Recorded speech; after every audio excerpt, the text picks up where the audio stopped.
Hey, I'm Steven from Snow Joe, and today we're going to do another installment in our video series entitled Let's Open the Box. Today I want to demonstrate for you how to assemble the Sunjoe SWJ-800E. It's our pole saw. Let's open the box. Now that we've unpacked our pole saw, let's review each of the individual components so there's no confusion with regard to the names of the individual items. Here's the body of our pole saw. Here's our owner's manual. Here's our registration card. Don't forget to turn it in so that you can activate the 2-year warranty. Here's your 8-inch chain. Here's the bar. This is the cover for it. And then here is your 7/32 hex key with screwdriver attachment. The first step in the assembly process is to take the hex key that was provided, and what we're going to do is unscrew the sprocket cover bolt and remove the cover.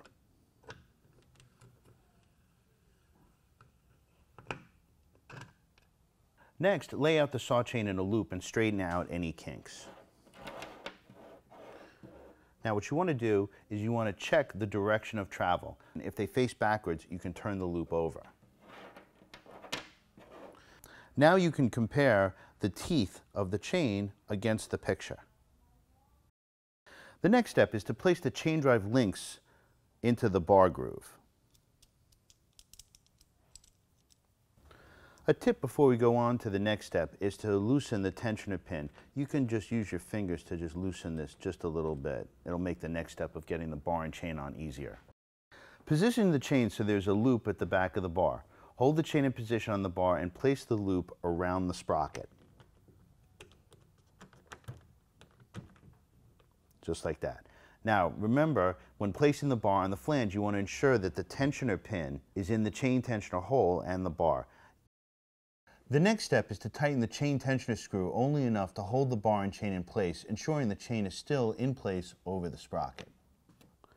The next step in the installation process is to install the sprocket cover. We're going to do this by inserting the rear tab into that slot. To attach this, what we're going to do is we'll take our hex key, put it in the bolt, and we're going to turn this. Now we're not going to do this too tight because we still want to leave room so that we can adjust the tension on our chain. Our next step is to remove all of the slack from the chain by turning the chain tensioning screw clockwise until the chain seats snugly against the bar with the drive links in the bar groove. You should really only see about that much play. The last step in the installation process is to tighten the sprocket cover bolt using our hex key. Just a reminder, a cold chain is correctly tensioned when there's no slack on the underside of the guide bar. The chain is snug, but you can turn it by hand without binding. Now remember, you always want to turn the chain in the direction of travel.